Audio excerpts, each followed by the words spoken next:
This right here, man.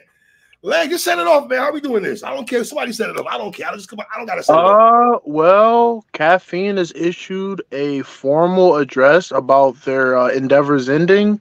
And there's a lot of mixed reactions here. I mean, for me personally, you know, the writing was on the wall. You know what I'm saying? I feel like 2023, when, you know, a bunch of, it might have even been earlier than that, but 2023, when a bunch of battlers kind of had their shows cut, you know what I'm saying? I kind of felt like we was already trending towards a different direction. And quite honestly, was it the writing on the wall? We saw blog media dudes, other battle rappers losing their shows.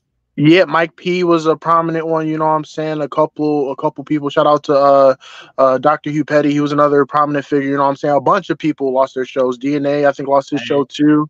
A lot of good people had Caffeine content. Yeah. So the writing was on the wall was there, but in terms of what Caffeine provided, I feel like all of us was pretty apprehensive at first. Okay. You know what I'm saying? Anytime there's like a third party entity coming in, you know what I'm saying, we're either gonna be very skeptical or very, you know, or praising. You know what I'm saying? Like I think that, you know, for what they were able to do in their 3-4 year tenure, you know, it's gonna be a lot of memories that we're gonna herald, because I feel like they held down the COVID era. You know what I'm saying? I feel like battle rap was in a really, really dangerous place, and you know, without them kind of broadcasting the UM1 series, that was like the first like formal apparatus of battle rap in COVID. I don't know where battle rap would be, honestly. I mean, we had, you know, Avo doing the rooftop stuff, which was dope, but I think that UM1 really kicked off a real movement in the COVID era. So, you know, I always have respect for them.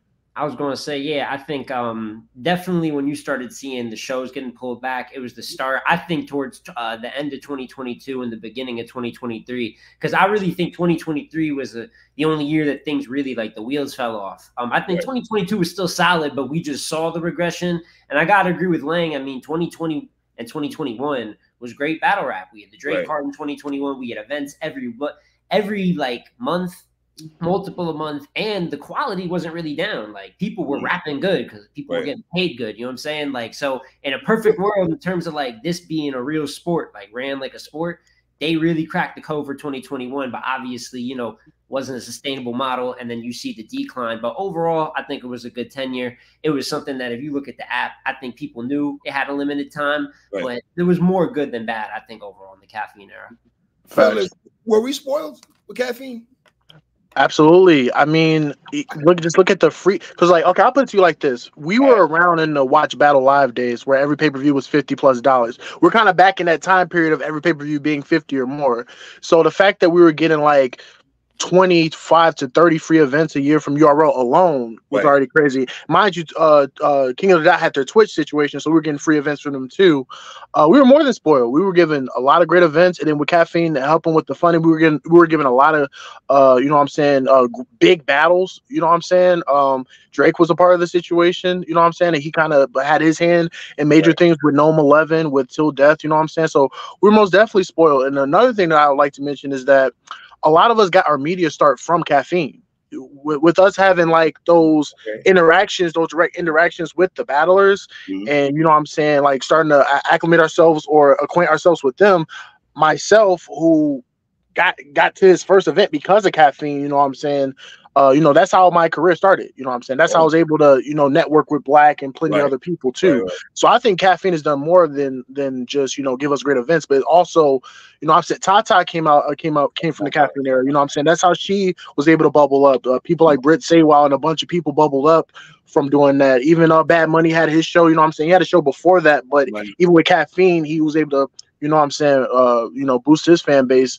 But yeah, no, I think it was just very influential in general, honestly. I feel like it added a different element to the culture, for better or for worse. You know what I'm saying? I know there's a lot of people that consider it negative, but, you know, yeah, I'll always have the utmost respect for, you know, what that movement did for my career and for battle rap in general. How you feel, Simone? Yeah, I don't think that's any question, especially in the beginning, like 2021. Like, I just think that's always not talked about how great that year was across the board. I think Lang kind of said it with RB was going crazy too. King of the Dot had their tournament, but yo, we had like, what was it? 1 to 5. We got like 5 tourneys in like 3 or 4 years. Hey, right there. So we got 5 tournaments. In what, 4 years? 5 years? Wow. So yeah, because we didn't have one in 2023. So from 2020 to 2022, that's even less. You know what I'm saying? So they knocked out a ton of UMs. I got to give them credit for that. And then we got mega matches. Like, you know, we obviously the Drake card is going to be that, like, that thing till death do us part. But even outside of that, they gave us Daylight versus Tay-Rock. They gave us multiple Murder Mook battles. You know what I'm saying? Chess and Easy.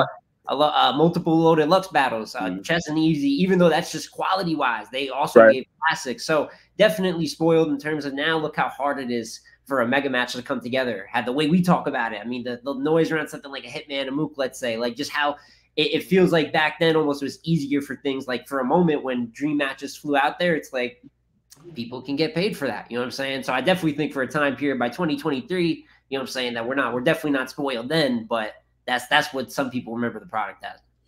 Are you guys shocked they gave us a press release though? Do we need a press release to know that Caffeine? I mean, with any formal, I get it for them, but no, with any formal entity, you know what I'm saying, they're going to give some type of press release, even if it's not necessarily warranted. Like even if we saw the regress from like a year or so, they're going to do it. One other thing I want to say about Caffeine though is that I also think that it offered an avenue of a lot of battlers to market themselves, right? Because we talked about the shows and all that, but look at how Easy was able to market itself. Look at like a Kid Chaos and all those guys. Even like the mid-card people were able to market themselves, Low Souls and all those guys, because they were given the platform to do so. And they paid them to do that. A lot of back in the day when you were marketing, it was for free. You was going out to the streets doing your promos by yourself, but they were literally giving you a platform to market yourself and build a brand. And you can just look at like the progression of all these guys because of the platform they were given. So yeah, shout out to Caffeine. Did Surf and Jazz had a show in there also? Did they? Yeah. Funny as hell. Jazz show though, man. Yeah. You know what's funny? What's funny? Misfit had a show too, and she didn't even battle in the Caffeine era. Wow. That's the crazy part. Like, yeah. I think Jay Black might have been the last man standing. Or Caffeine. Shout out to Black and everything, man. Smo, do you think Caffeine gave the battle? They invested too much in battle rap? We love battle rap, yes. But you didn't invest too much into the culture? I wouldn't say that, obviously. Like, I think that this culture is worth spending money on. So I'm not going to say, you know, things didn't work out in terms of the long run. And there's a lot of talk, you know, people will bring up if they ran up the bag here, if they spent it this way, right? Truly, we don't know how they spent it. Like, we don't have you know what I'm saying? So it's funny because people like, if only they did this or they did this, we don't know if they did that or did. On top of spending on battle rap, another great thing that they did, just talk about is timeliness and production. Like, it was shot great, you know what I'm saying? And it was the most timely events have been, which is, I mean, come on, it's battle rap. You know, we usually get that 2-hour delay anyways, and I still live with it, you know what I'm saying, even in these times. But I think that they brought some good stuff there, and that takes hiring other staff and production and other ways you don't see the money spent. So overall, you know, business didn't end up working out. I think that it's a tough model anyways, the business model of people trying to be like a Twitch. Like, you see these Kicks and all these other streaming services putting out money. It's a whole other convo, but it's not just not working for Caffeine. It's not working for a lot of people that are just throwing investor dollars out there. So I don't know if the project ever was going to have legs to, you know, battle rap hindered that, but their best years were with battle rap. Yeah. So. Lang, do you find it funny that you might see some people in the culture defecating on the demise of Caffeine? Because I'm seeing a lot of tweets. Actually, like, with any major, you know what I'm saying, affiliation or party, there's going to be like a left side and a right side. And you had plenty of people that were like decrying Caffeine, you know what I'm saying? You had a lot of people that were like anti-Caffeine for whatever reason, you know what I'm saying? So it doesn't really surprise me per se, but real ones know their contributions in the culture, you know what I'm saying? But yeah, I mean, I'm not, man. Come on, I don't know. And then anybody that's graced Caffeine has got paid a handsome dollar for it. You know what I'm saying? So I don't even know how you could talk down on that. I mean, and to Smo's point though, with every in terms of like just, you know, historically speaking, with every major investor we've had, there comes an endpoint. There comes an endpoint, whether there's no longer return of investment, whether they just don't have the interest anymore. You know what I'm saying? It comes to an endpoint. That's why we appreciate what we get. Harry Cigarello. We can go to list. Exclusive vodka. You know what I'm saying? Right. Jesus Christ. You know what I'm saying? I miss the exclusive vodka days though. I don't know what exclusive vodka days, but I thought the battles around that time was magnifique though, man. But yeah, I'm not here to poo-poo on Caffeine, man. I see people doing that. You know what I mean? I don't know if they ran out of bread. Like Smoke said earlier, I don't know what they got going on. I'm not working at Caffeine headquarters. I never even been there. I don't even know how to give it up. You know what I mean? So I don't know. Man. What else you guys want to add to this, man? To this Caffeine era, man? I just want to say that they gave us a pretty good SM. I thought SM10 was good. I know that we wanted, Mook and Briz on it, but we still had Shine and Chess. What else happened on that card? Ill Will and John B-Dot's performance versus T-Top. So Bird and Cow. Small room, B-Dot's greatness, Chilla's greatness, like Caffeine stuff. I just want to shout out some of those battlers who did great things on Caffeine. Then 2021 and 2022, one of the best career runs of Sue Surf's career, maybe the best run winning-wise. So we watched some really great battlers be really great on Caffeine, DNA, Rum Nitty, Geechee Gotti. So just wanted to shout out those battlers for being great in that era. Maybe I'll do a video one day talk about who was the best on Caffeine, but all those guys showed greatness during it. And so shout out to them for that. And I was going to say, and just salute to Caffeine got a lot. And I repeat, a lot of flack their first couple of events. Genesis, the stream was terrible. They were really, really pissed about Gnome with the whole crane camera, whatever. They were pissed about that too. Gnome 10 was bad. Gnome 10 was really bad. Outside of Rock and Daylight, Gnome 10 was really bad. Yeah, nah. Hold on, fellas. What else was on that card? Refresh the people's memory. What's on? Well, you had the Chef Fonz, and then you had Thanos, Jada Nightwing. You also had Mike P and Saga.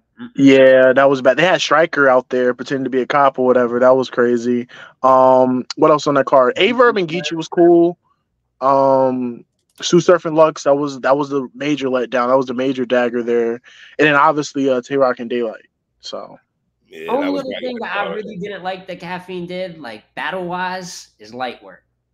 Yeah. Hey, I will keep it. Yo, you all. I love y'all like cook food. And that's just because it got weird. It got weird. You know what I'm saying? But when it started breaking that barrier, I was like, this is not. But outside of that, conceptually, empty room. They did big rooms pretty good. The super fights were pretty good. They ran out after a minute. Super fights were dope. The first four were good. So battle wise, production wise, Lang was saying in the beginning, they got a lot of critique. They threw some good battles, no matter the room size, for a couple of years. And another thing I want to say is you got to think they had one semi medium event with Genesis, and they were doing primarily small rooms. You got to think it took them they shifted into big stages kind of beautifully. They didn't. It wasn't no hard transition. It's they did Genesis. They had small rooms, and then when they got to the big stages, I think the first big stage on URL that they was a Caffeine show was Summer Madness 11, and they kind of got themselves acclimated pretty quickly to the big stages too. So shout out to them for also being able to adjust to environments as well too. So yeah, no, they handle business. Well, let me ask your brothers a question. Do you think they gave us too many battles? We love it as a coach. I think they executed it well in 2021. Okay. But I don't think that once they set the standard in 2021, that has to go with environment. So we're talking how pay was. There's a lot of battlers referred to. We don't know the numbers, but quality. You know what I'm saying? That was a great year. And I just think that it was hard in all aspects to maintain that. So 2022, yes.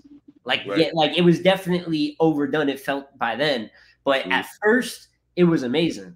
It's just hard to sustain. So I got to half agree. It was good in the moment, but they should have maybe scaled back a little bit. Started 2022, make people miss the product a little bit. They ran it too many consecutive years in a certain fashion. In my opinion, is what Is anybody that stood up to you guys during the Caffeine era?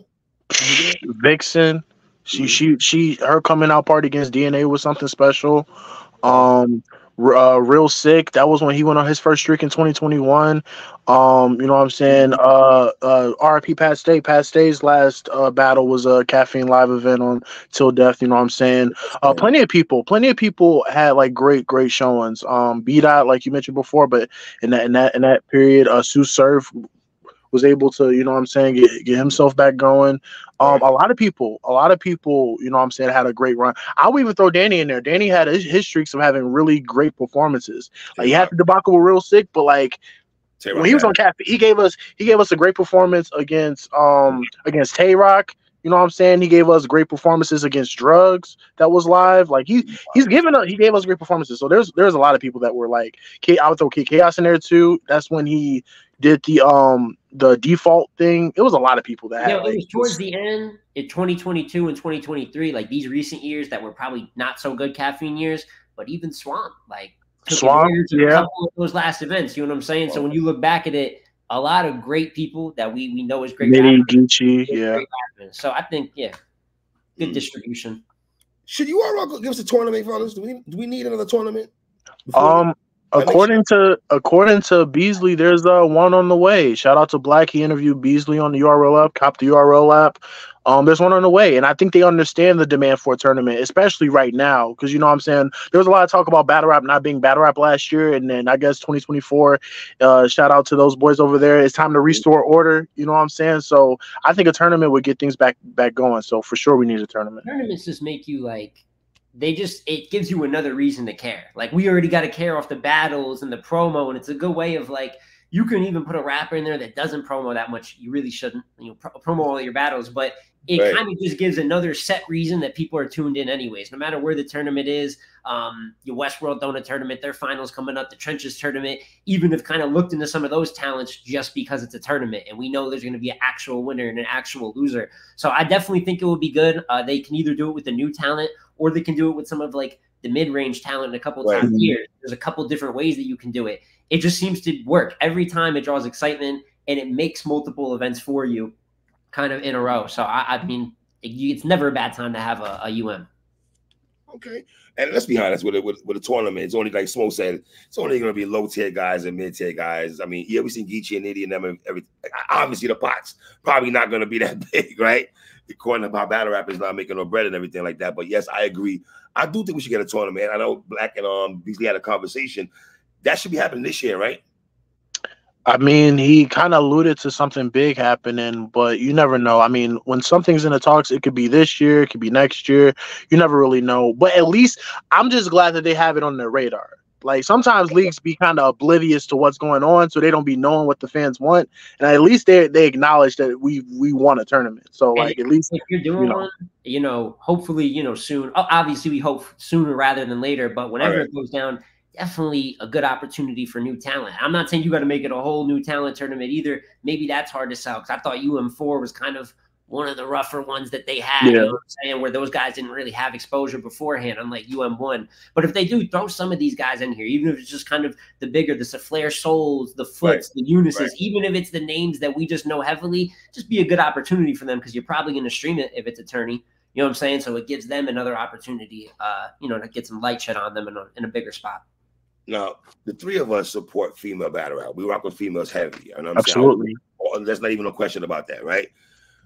How do y'all feel about Summer Madness being a mixed co-ed battle? How y'all feel about that? Here's the thing. I ain't gonna ask about this. I'm gonna get angry today. Nah, I'm gonna start because I know Smoke got a whole spiel about this. But for me personally, yes, sir. Shout out to the ladies. I always love ladies on these big cards, man, because they show out. They show out every time. And you can look at the history. Gaddis and Hustle on Gnome was one of the best battles. It was the best battle on that card. It was. Exactly. So like the ladies always gonna show improve.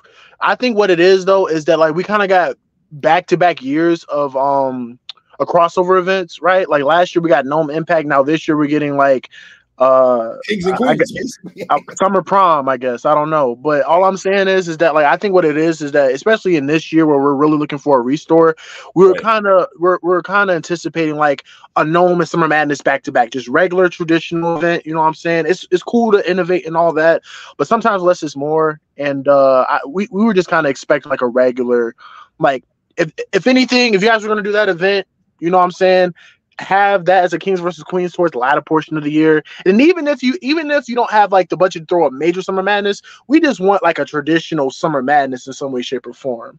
That's really my stance on it. I don't have a problem with them doing a Kings versus Queens. It's just that we got back-to-back years of crossover events. So I don't know, but yeah, obviously I didn't like how Gnome Impact went down, but I don't like 2-on-2 battles. So I'm obviously not going to be a fan of that card no matter what. But with this, listen, a lot of it has nothing to do with obviously the female talent. We know how legendary they are. I've done tons of videos, Absolutely. tons of times talking, giving flowers, right? But I gotta agree with Lang that, and the thing is, your expectation now is a SM. If this was just a Kings versus Queens card, I wouldn't be mad. But even then, the matchups, also not a fan of like that. And I kind of ripped it up on my channel. But you look at Jazz versus Tay-Rock and Geechee versus Hustle. Listen, those are big names, no question. And any day they could go off. They could end up having a great battle, prove me wrong. But I don't see these being those attacking kind of battle. That's my issue, especially when a battle like Hustle and Fonz, with how on fire Fonz has been. Now, you throw that on Kings versus Queens, we're talking about just straight bars. It's competition. Like, we're buying it for they're going to talk crazy. I don't know how crazy Ichiati and Miss Hustle will talk to each other. They've battled people they're cool with before and done great, so it's not impossible. But that matchup doesn't. I didn't hear people that. Best battle on the card to me is Coffee versus John John.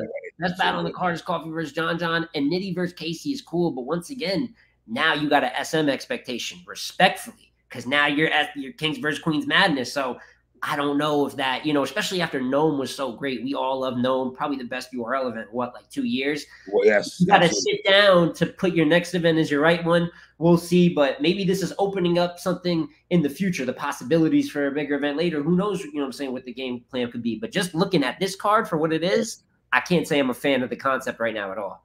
Yeah. So, do you think it's the matchups that you are rather than it's part? Well, for me, I can't speak for everybody, but I know for me, it's partially the matchups, but it's just partially me seeing that, like, yo, they gave us a Gnome Impact last year when we were really like craving a Gnome, right? And now they're giving us like a Kings versus Queens Summer Madness. And for me, it's like Kings versus Queens. Battle rap's like wrestling. You know what I'm saying? So Kings versus Queens to me is like a SummerSlam.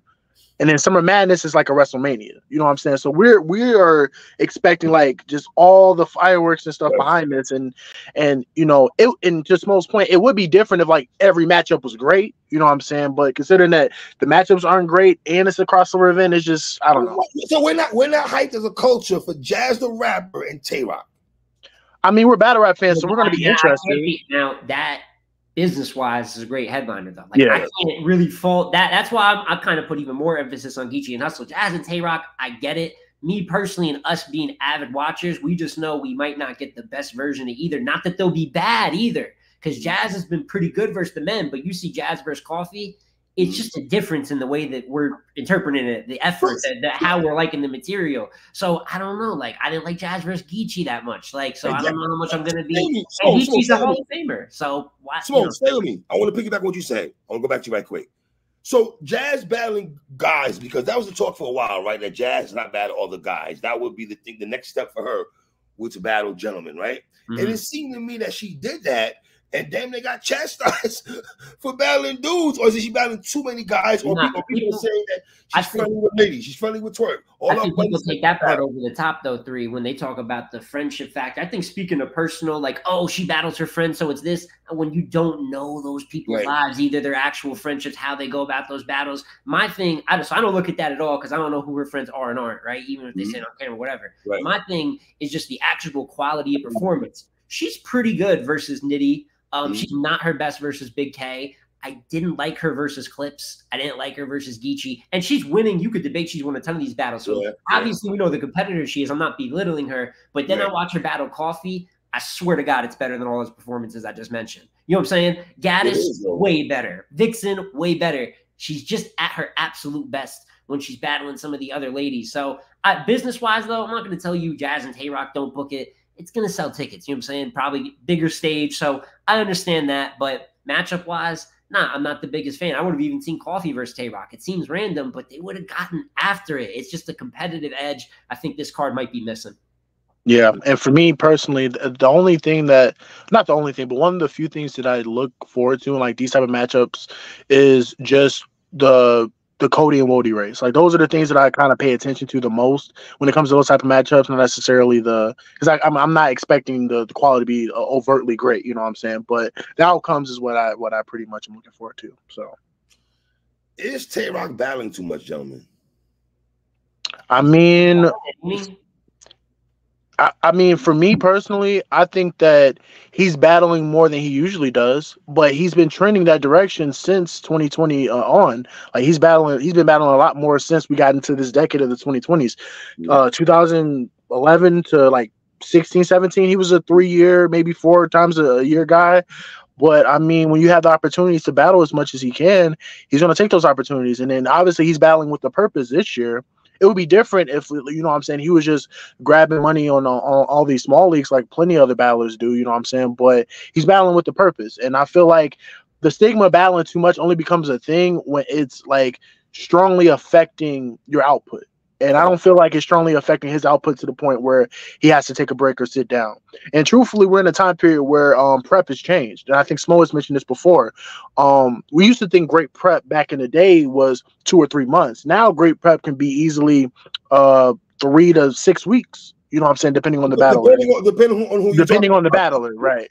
So, you know, for me personally, I think that as long as he's, you know, having a great output in these battles, you know what I'm saying, there's nothing really to complain about. Now, granted, I will say there is a battle rap psyche.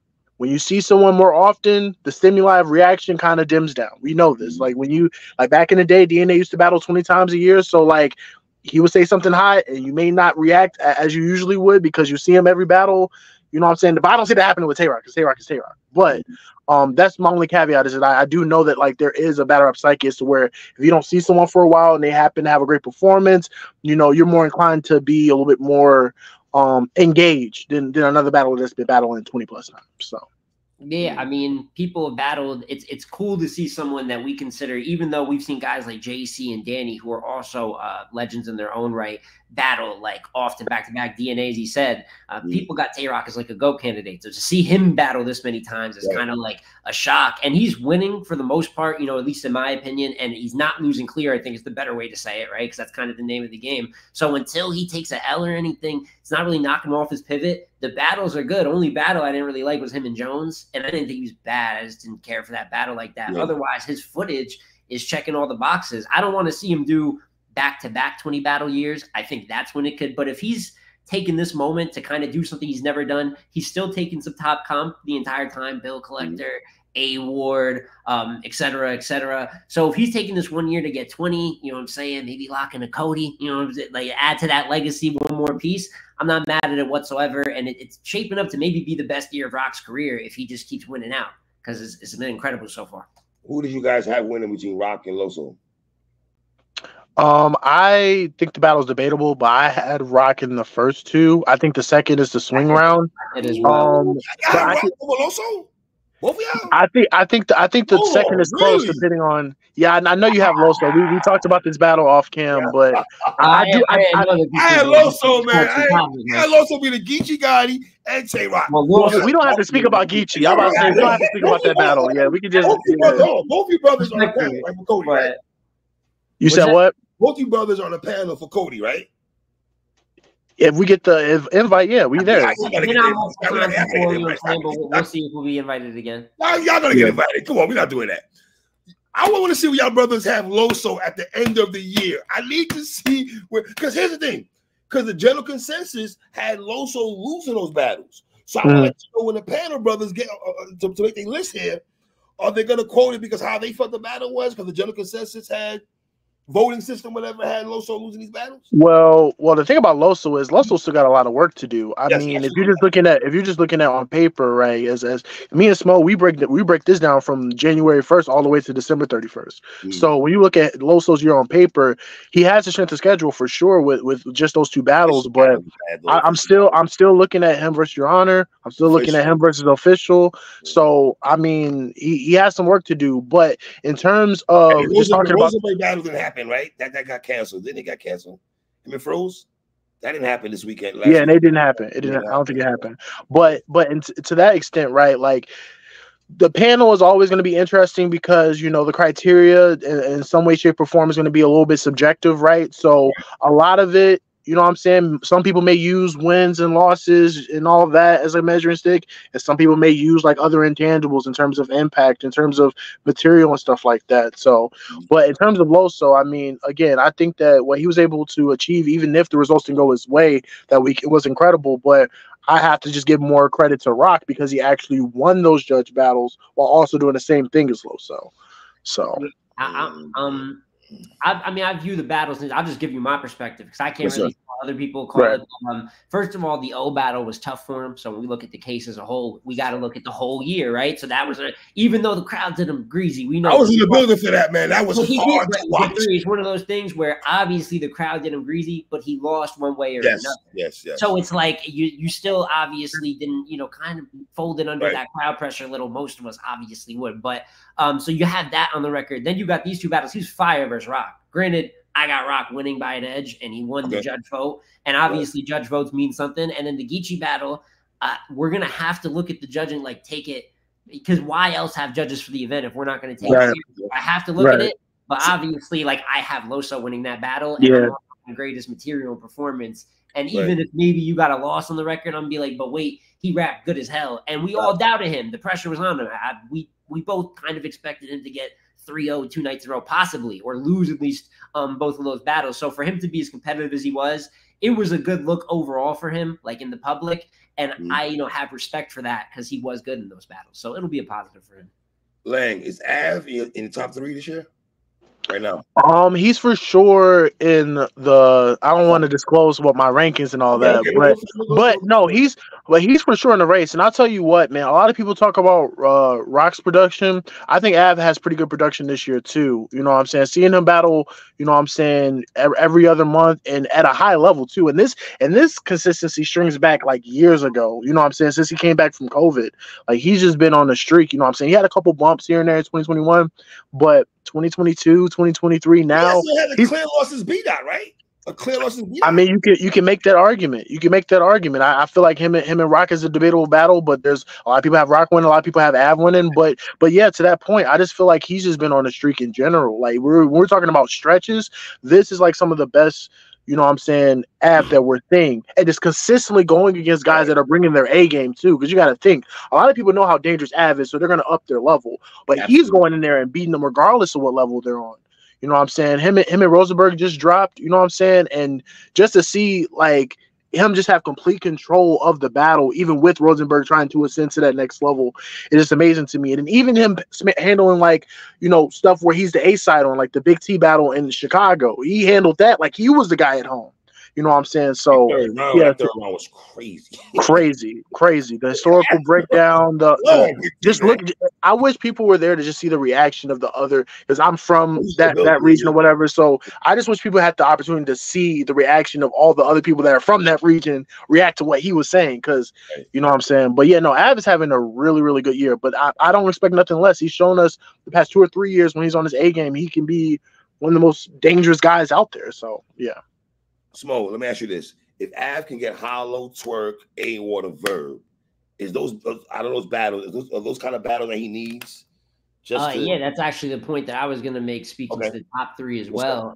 If he's in the top 3, I'm not going to – we definitely have lists that we move around as the year goes on because you got to account for every month. And he's had a lot of activity. So you could say at this moment, like someone could argue it. I think you got to look at guys like Tay-Rock, T-Top 2 that got a lot of activity. I think you might be able to debate him at that top 3, but he's definitely had one of the more notable years in battle rap so far. And my thing is he's battling down – for the most part right now, but he's dominating when he's battling down, though. Even with all those opponents you named, obviously, if it was that easy to lock them in, we wouldn't have this conversation every year, respectfully. But if he can even get 2 of them, yeah, and especially if he's great in those battles, because now you're showing when I battle down on the road, I'm whooping people. And then when I'm battling and I have big competition, he's got Marv and Rosenberg with respectable wins, by the way. Very good in those battles. Absolutely. When I get like the big ones, if I get Hollow, A-Ward, you could say is one of those bigger battles. Absolutely. Yes, it is. Herb. Now you perform in those, you're showing like 3 levels of greatness in a sense. You have a very like well-rounded resume. So it doesn't have to only be top opponents. You know what I'm saying? It's never been that way, but you need a couple big games to show me that you're one of the better big game fighters of the year. Like that's part of the the whole piece. And truthfully, you know what I'm saying, I foresee there being another year where we have more ladies in the Cody conversation. I mean, I'll just throw this out here. I feel like Coffee is having a great year. Wow. Yeah, so I wouldn't be surprised she is. Ever since that twerk loss, my guy, she just been wild after the twerk loss. She been wilding out here, I think you're right about that B-Dot and Ava kind of stat you threw out earlier. I was recently talking to someone, and I'm like, yo, at least a clear L. Debatably all clear wins. Yes. But he is not taking a clear L since B-Dot, it's about to be like 3 years ago or some shit like that. You know what I'm saying? I was worried a little bit. I told Ab the other day, I interviewed him. I said, yo, my man, you lost that first round against Don Marino. I got scared a little bit, though. I'm going to keep it tall. I got scared. He tried to tell me he didn't lose that first round. No, he lost that first round. He won the next two. It don't really matter. Hey, sometimes great teams have a bad first half. They get a bad, you see, like, why are they down 15? And then the Nuggets win the game. You never remember it. Yeah, I just think of, like, Av. You just know Av has a kill switch. It's like certain top tiers have a kill switch that they just turn on when they feel like they're in danger. Like him versus Head Ice, he was like, okay, I've been kind of playing. Let me turn up in a second. You know what I'm saying? Like the same thing with the Don Marino battle, same thing with just all battlers, right? Like Rock even has that. You know what I'm saying? If he feels like why do we call him second round Rock? Because he knows when he's in danger. It's a red button that they press to get to another level. And I feel like Av's on those guys. Collect the 1-0 going to the second round against Rock, and in the second round. What does Surf say? In a lot. Yeah, a lot though. Well, you guys shock how I want to say convincingly. My bad word, Froze. I'm sorry. How Av beat Froze, kind of. Can I use the word convincingly? Well, so for me, I thought it was gonna be more of a style clash to where like it could be preferential. But I feel like Av just kind of shows how multifaceted he is. Like a lot of people put him in this like back-to-back puncher lane bar for bar guy, but he can do street talk. He can be aggressive. He can be comedic. You know what I'm saying? He can mix it up too. So I felt like he kind of showed his versatility in that battle. And once I showed that he was going to bring like somewhat of a well-rounded approach against Frozenberg, I kind of knew he was in trouble because it's like he didn't just go in there with generic bars. He went in there with the whole package. Pause if necessary. You know what I'm saying? So I feel like, you know what I'm saying, once I seen him in the first round and he's kind of doing a bunch of different things, I was just like, yeah, no, he's in trouble because Av can tap into a bunch of different things. Sometimes he's just in cruise control. And he's been on your show many times saying 60%, 70%. But in some of these fights, he shows up with everything. You know all the time, right? Would he say I would say that Rose might have even gotten the first. Like I think if I'm correct, Rose had a great first. You could debate it, but I'm just saying Rose had a good first. But then he lost clear from there, and I just think that goes to show. Like I had Av winning very clear going in. Respect to Rose, I thought it'd be. I didn't expect him to be not clean for the battle. But if I just told you beforehand, like Av, I just think that he has more categories. He punches a little bit harder, lands haymakers a bit of a higher rate, is a little more efficient with his time. So I would have known going in. I just think the choking part is the tough part for Rose. Like if you just went in there and you got the first, you were clean, you lost, you won a good battle. Like I think it would have been a little bit of a better look. But I mean, I do expect Av to win that battle going in, and that is what he did. So as dope as Froze is, and that's my guy. Does he need a significant win? Because the podcast is lovely, but I felt since the podcast been bubbling. Yeah, I ain't gonna lie. I feel like anytime you lose multiple times in a row, you need a significant win because it don't take that long for the culture to kind of, So he needs one. I mean, definitely, you could use the W. It has been going great. I love Rosenberg as a blogging media. I love Rosenberg. So maybe, and listen, this is purely speculation because but maybe he's kind of like battling. He's still having fun rapping, but maybe that killer instinct isn't there. And even like at his best, I mean, it's not like the guy was just a flat out top tier. He had a great performance versus Will. I'll never take anything away. Kind of caught him slipping though, right? Like that wasn't really Will punching back at full force. And then he had Rex at a point that Rex was a little over the hill. A-Ward, they had a close battle, which goes his favor because Max out against Show Off. That was his rise. My thing is though, is like once you're on the radar, so now that was kind of like the resurgence, right? Well, now you're gonna get full effort from your opponents. Now they're gonna give you 100 because they're seeing you as a look. And when you start facing Avs and more top tier names, I just don't know if he'll be able to punch at that level consistently and win, but it's just about being good. As long as Rose is rapping good, like at that level, it's kind of what I expect from him and maybe win versus the people beneath him. But otherwise, I mean, I kind of expect the product I'm getting right now. And truthfully, and then I think to that point, being on people's radar, Fro's be talking spicy, so that's going to even amplify that things doesn't more. help. Like, And that's where when he gets bombed on, I get it. You know what I'm saying? Because he's the media personality, but he's giving me about what I'm expecting from Frozenberg, minus the jokes at the moment. Is Tay-Rock and Los Prima battle people are not talking about? Well, we still got a little bit of ways to go, and then when with Rock battling as much as he is, it's like on the next episode of Dragon Ball Z, will Rock win his next? Like, you know what I'm saying? So it's like we're just focused in the moment. I think people, when it was initially announced, people were talking about it like crazy. I just think that we're just kind of like there's a lot of stuff going on. The delay is definitely what did it, because it actually got more noise than I think. Like it got. I mean, not that iBattle makes a ton of noise. Shout out to iBattle; they're always working. But I thought even that one did like kind of waves, you know. So people were obviously excited for that announcement. Los Preem with all the cosigns, he got Calico. Like there's out of all those talents over there, and there's some good talents. I think Los Preem is the one that like people are really tuning in over there for. It's how you get a 3-round Tay-Rock battle. So if I'm correct, is that 2 days from now? Is that this weekend, or is that going into July? I don't even know. I don't even remember the exact date. Yeah, I got a front. It was a huge gap in between. I believe it might be this weekend. Either way, yeah. I'm probably gonna look after, and I am fully tuned in for that battle. Just lost track because of that, but I believe that was done so it could be a 3-round battle. So I'll take that. Don't, you know what I'm saying? Don't one-rounder over here. Guys really got talent. If you got to push it back a month, it might mess up the promo run a little bit. But if it's a 3-round battle and it's great, like Chef Trez and Los Preem, we're all gonna watch a 3-round Tay-Rock battle. If it's great. So. Does Los Preem stand a chance? Does the young fella stand a chance? I'm not gonna lie. You know, Rock takes every battle 110% serious. You know what I'm saying? So, you know, any battler stands a chance. You know what I'm saying? But he gave Fable 1 round, and I'm surprised he gave Preem 3. Right. So I would say I'm Mr. 2-1. You know what I'm saying? I don't really call 30s like that. You know what I'm saying? So so I say Tay-Rock 2-1, you know what I'm saying? I think Los Preem has at least shown us a couple of times that, you know what I'm saying, he's gonna fight. You know what I'm saying? Like even the Danny Myers 1-rounder, the battle with Chef Trez, you know what I'm saying? So he's shown promise enough to know that he's gonna at least fight. He's not gonna roll over like every other up-and-comer battler. So I'll say that, but I got Rock 2-1. You know? I got Rock winning the battle as well going in. I got Los Preem doing great though. I mean, he's been doing great in all of this footage. I think that there's a chance he might win in the room. You know, as he tends to do with the videos. Do I know if that would translate to him winning in terms of the raps and what I'm actually watching? I'm not 100% sure. And not to hold that against him. Obviously, they hold down their own talent. That's exactly what they're supposed to do in that situation. And I'm sure that'll, you know, to an extent, people might debate what it'll do for the footage. You know, I hope that it's still contained. We could, you know, let these guys rap. But I expect him to be great, and we're not really expecting him to beat Tay-Rock or anything here. If he gets a round off him and is just fire and those other two are competitive, it'd be great. Can he win? Of course. You know, anyone can win on any given day. I'm not going to give him a 0% chance. But am I betting against Tay-Rock right now? No. Yeah. That's fair enough, though, Brother Smo.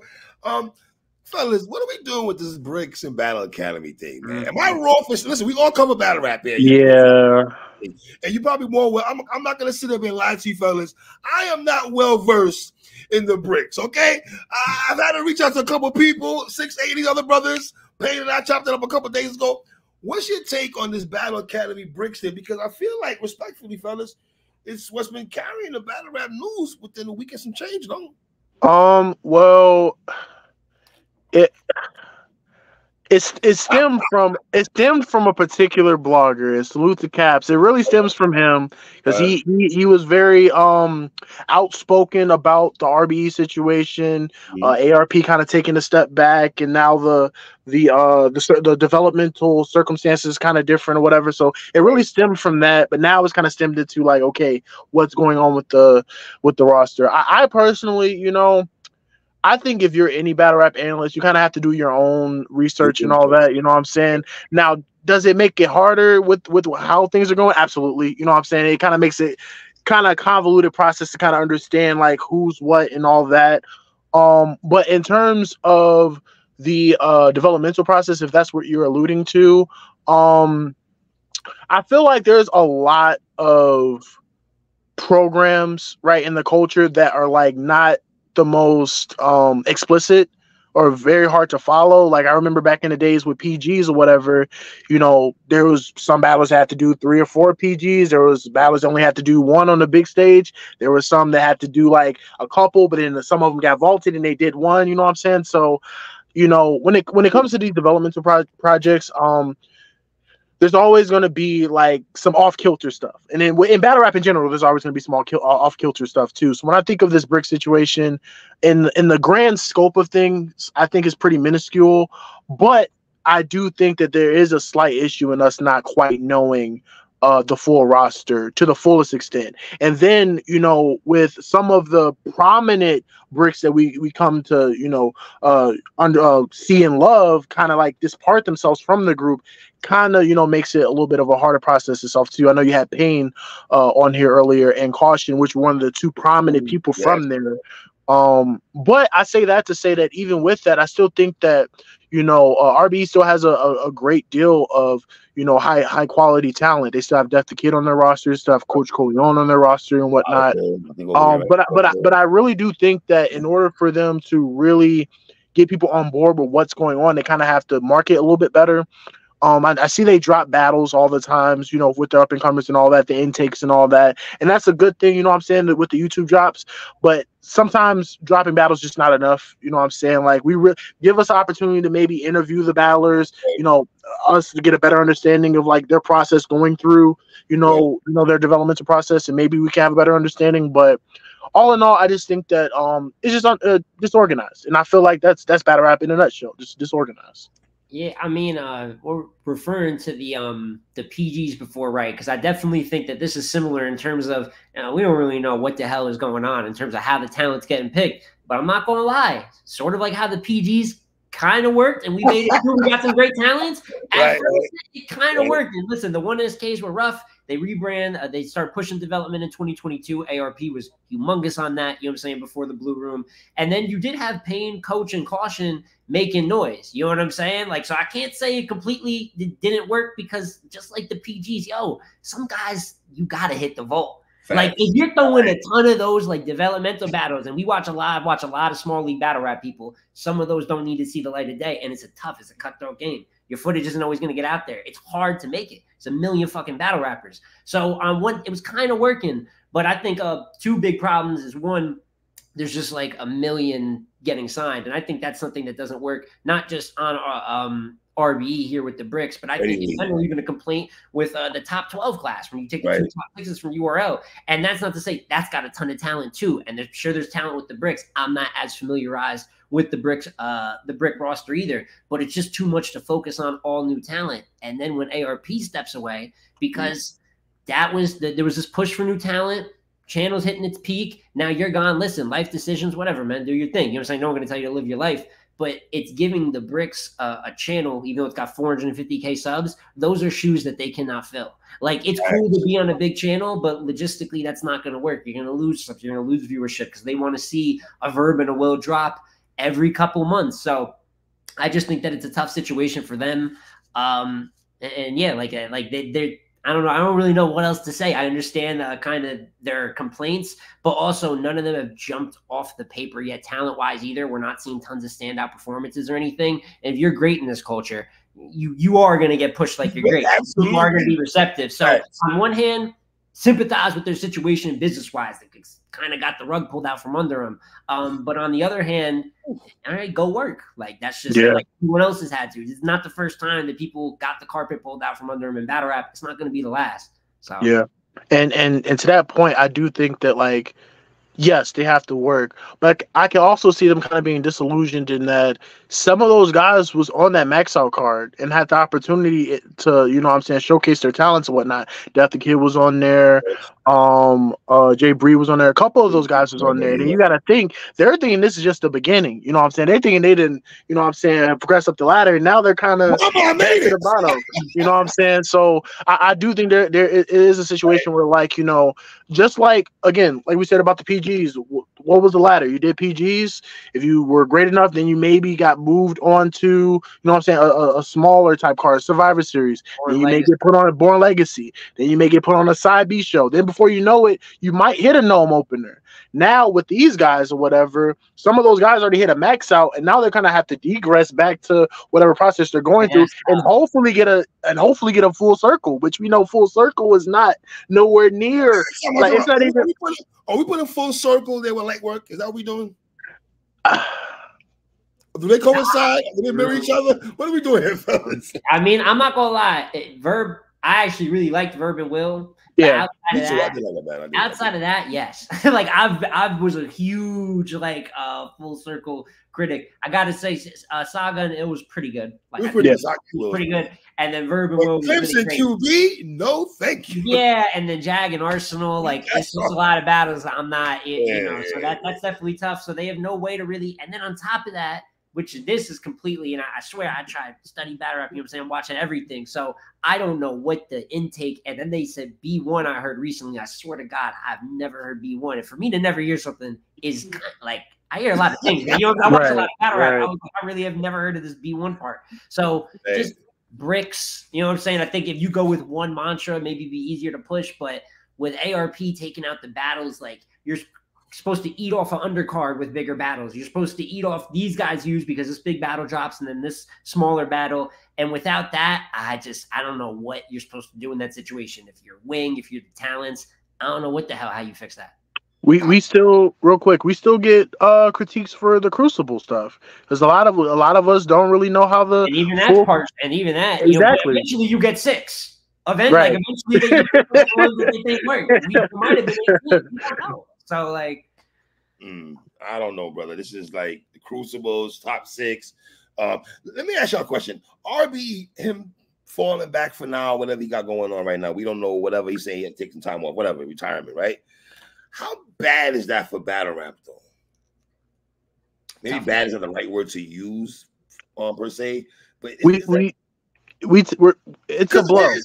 Before you go, it's like wrestling, right? WCW, WWF. I felt when WWF was at the highest ranks is when they were competing with WCW. When Vince bought out WCW, it was like, all right, Vinny Mac, you're a competitor, my dude. You know what I mean? Well, just like wrestling, parody makes for the industry being great. When you have parody, the industry itself. Now, there's a reason why WWE had to make brands, because it's like we can't just have them all on one show. We have to create some level of competition. You know what I'm saying? So, I say that to say that ARP taking a step back was a blow. You know what I'm saying? Same way I felt like when KOTD kind of degressed in like their production, we took a blow. When Queen of the Ring stopped throwing consistent events 2018, 2017, we took a blow. So I feel like in general, anytime a major entity or, a major figure in the culture takes a step back and we're kind of losing production in a certain way, shape, or form, we're going to take a blow. And it's up to, the other people to kind of hold up the slack. And I feel like we've done that some years. You know what I'm saying? I got a video coming out soon talking about the decade of 2010s in battle rap. But in 2018, you know what I'm saying, when Queen of the Ring kind of took a step back, RBE was the one that was garnering the ladies and putting them on those platforms. URL, same thing. They were picking up the slack. And I feel like we're in a situation where, I'm gonna call it a sabbatical. ARP is taking a sabbatical, and we just have to. The rest of you guys just have to pick up the slack for the most part. You think with battle rap, it feels like everybody comes back eventually, right? At least if it's for one more return. So we would love it. It's definitely a tough fit just because how good the product was. You know what I'm saying? Yes. I think that was 2023 is the first year it's ever been a real convo in a very long time. Who actually had the best year in battle rap, and that's because they didn't even do that by volume.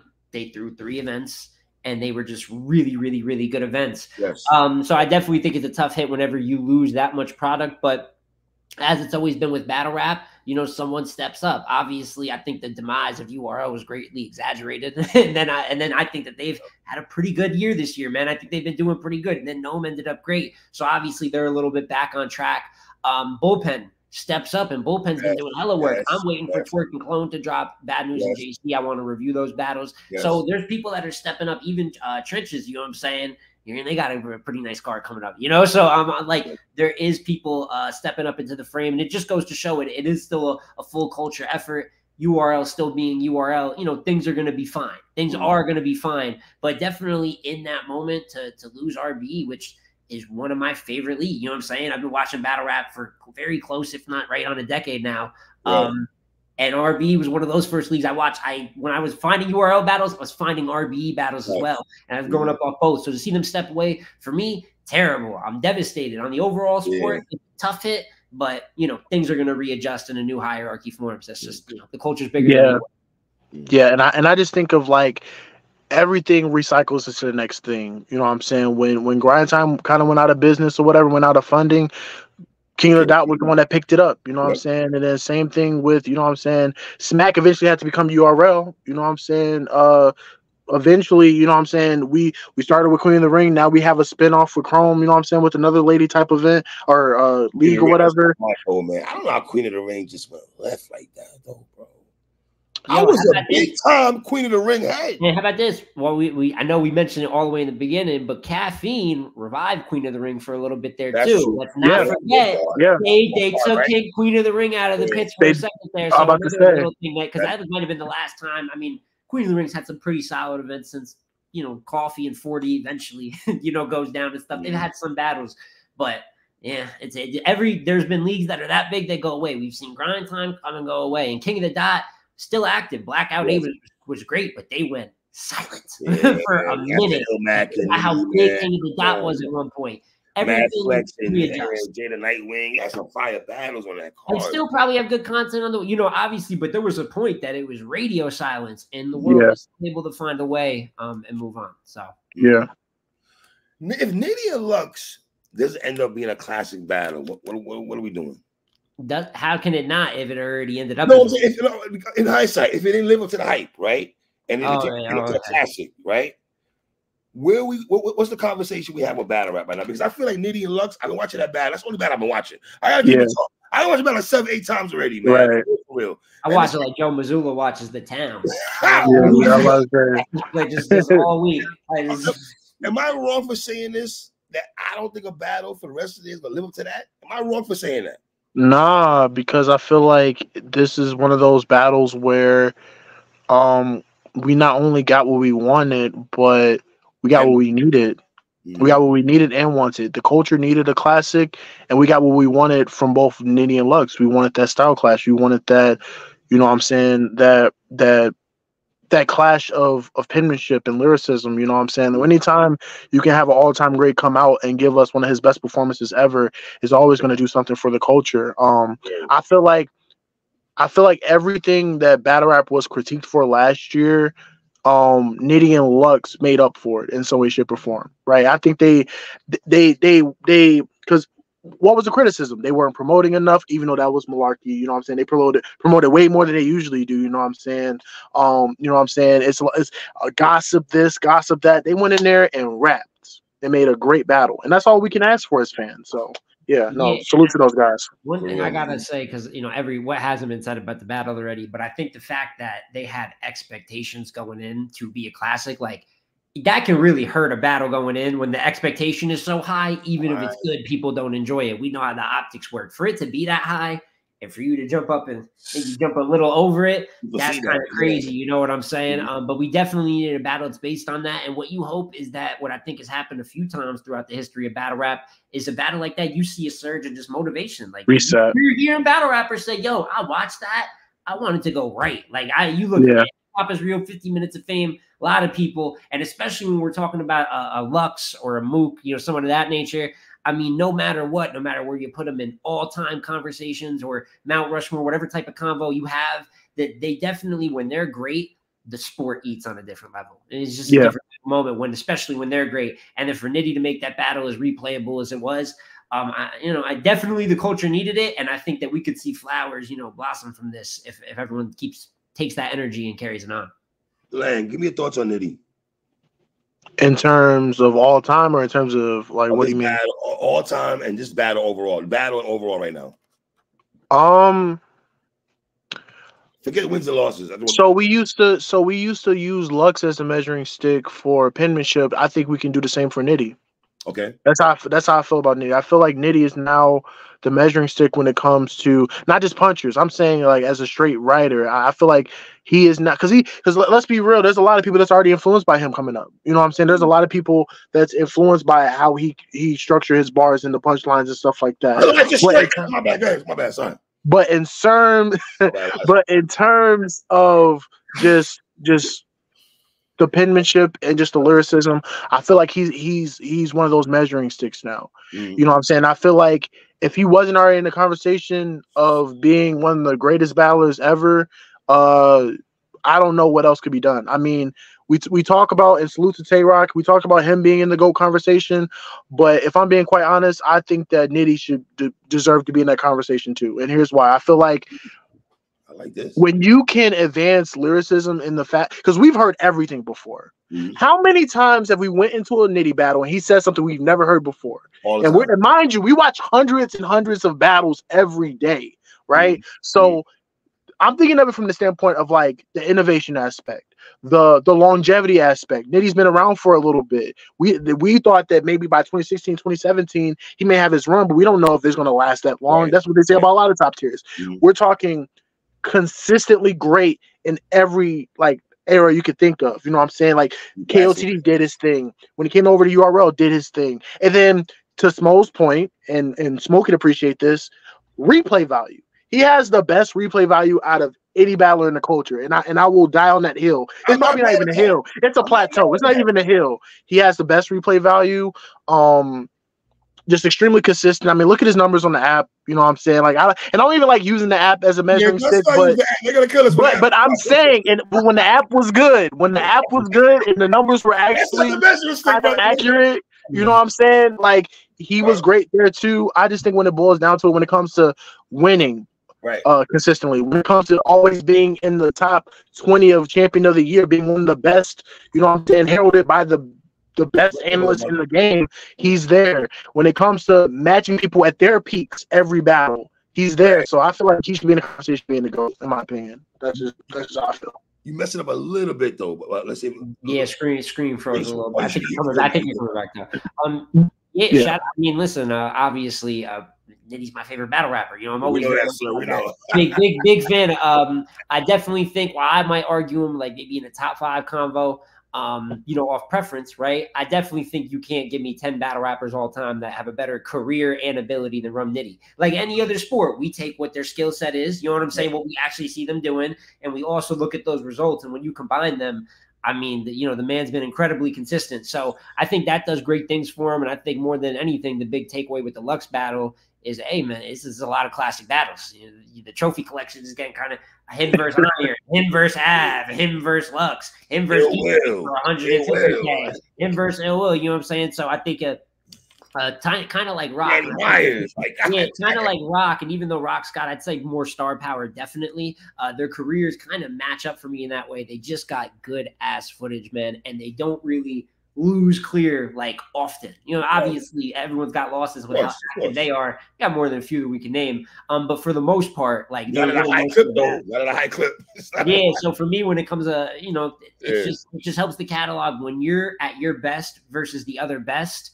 A lot of factors come in, but that's what matters. How are you amazing versus the other amazing battle rappers? And he just added, another piece to that. So incredible for him, man. Great for the legacy. Loaded Lux, let me ask you a question about Loaded Lux. I'm not even talking about wins and losses.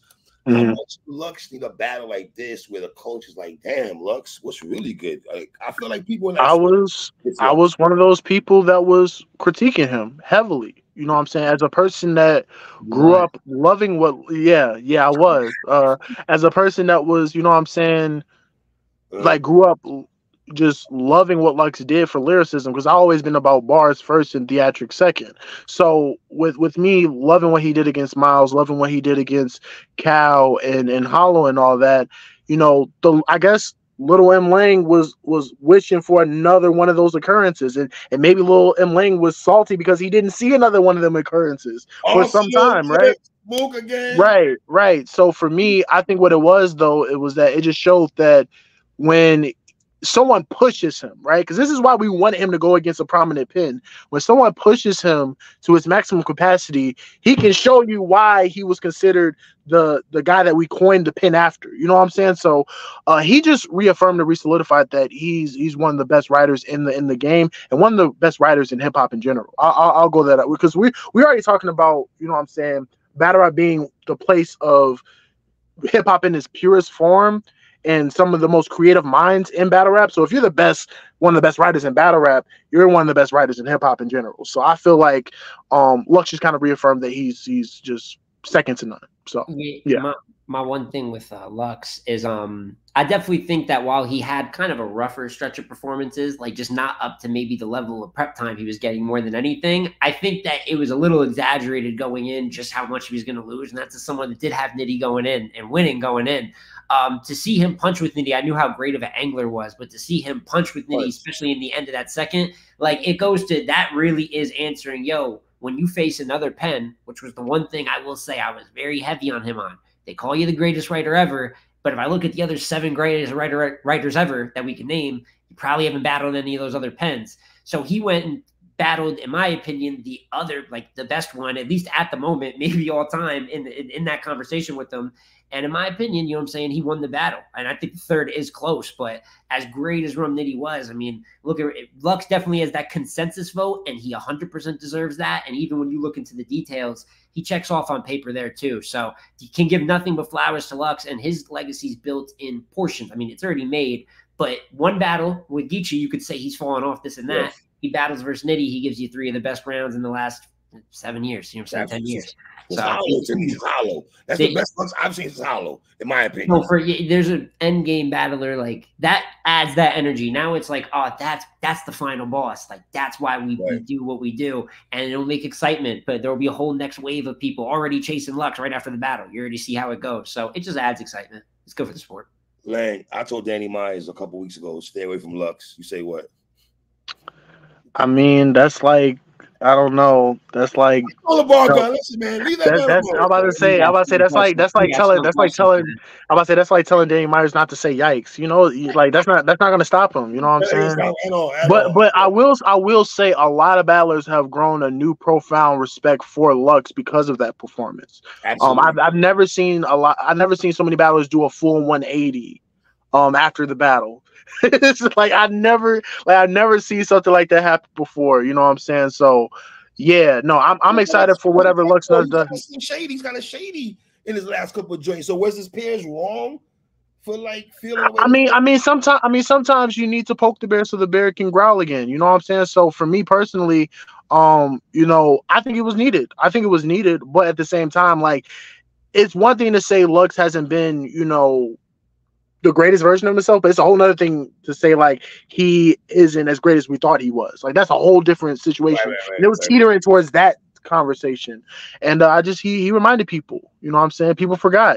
In battle rap, we all have selective memory. You know what I'm saying? So amnesia city over here. What? Right. So, you know. I'll tell you what though, I mean, obviously, if let's say Lux and Danny gets booked, I don't think none of us are mad at that. Like we'd watch it, and it would be a good battle. I think we all expect that if that was to happen. But we know, looking at the climate, that's not gonna happen. It's probably why you asked the question too. You know what I'm saying? Like you know what's gonna like you know the answer coming out of it. Right. The hype in the middle, and in particular with the win versus Rum, right? That people give you, like. Now all that battling pens, it just silences it. So if he lost to Rum, I don't think there's a world that even that would pressure him to battle Danny or JC, let's say. But JC by Danny by. I mean, listen, but it's one of those things. They're good battles. They're good battles if they happen. But if you just look at the recent performances from Danny and JC, listen, they're warriors. They're doing good things. But I watched Danny lose to my verse recently. I'm saying the T-Top battle wasn't that great. I'm looking at JC. I personally had JC losing the Klutz. I'm hoping the bad news footage is good. He's had some good footage in there, but they're not hitting at the cylinders you need to, not just in terms of quality. So I would have Lux going in right now off that, but also in terms of you got to make it make sense. You got to put a couple in a row and sit down and listen. Some people will say that's unfair, but that is the game.